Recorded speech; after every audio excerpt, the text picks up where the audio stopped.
روشي روانه او کامرا خټه کایډي او نیوز ویز کامرا خان فیسبوک یوټیوب باندې تاسو لایو مناظر مونږ خولي مونږ سره ډایرکټر هاسپټل مونږ سره کامران کیپ سره مونږ سره موجود دی خپل موجود دی ټول ټیم موجود دی ډاکټر سی وي ډایرکټر یې خپل موجود دی ټول سټاف ته څومره لاشونه راوړي ځکه څومره دي خجی بسم الله الرحمن الرحیم دا څه دی چې موږ ته تقریبا 20 باډیز راغلي دي هغه کې دا څه دي چې 3 کسان چې خو کمپلیټلی شاټډ او هغه یې پته نه چلے چې سر کمزې کې د خپې کمزې کې دي د نه علاوه 2 ډیډ باډیز نو هغه خو موږ خپل طریقې سره هر لحاظ سره هر څه سنبالم کړ چې کوم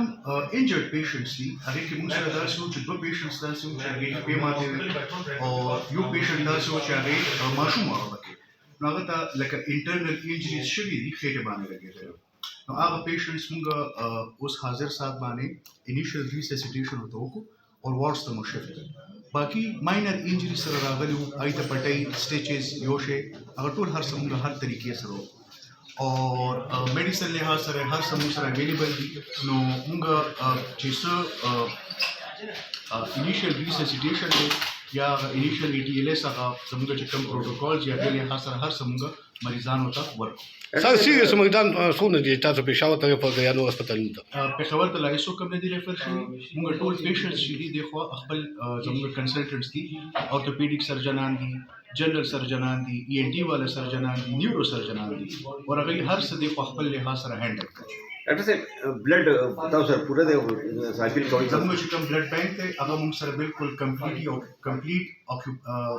هر څه موجود دی هغه کې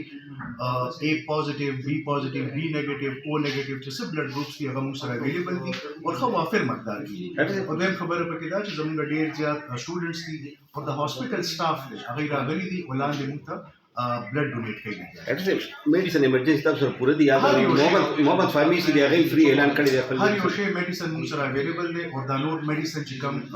فارمیسیز دي یا شاپس دي هغه موږ ته راغلي دي او موږ ته وی چې موږ ته تاسو ته څه پکار دي هغه موږ تاسو ته درکول شو اور دین علاوه هاسپټل زموږ فولي اکوپډ دی چې میډیسن لحاظ سره فلویډز لحاظ سره هر لحاظ سره ډاکټر ټراما کې ډیوز زیات رش جوړ دی داخلي دی دا زه خلکو ته یو ریکویسټ کوم چې پیشنټس ته موږ ته لږ ټایم راکړي لږ ځای راکړي ډیر زیات رش ته نه جوړي نو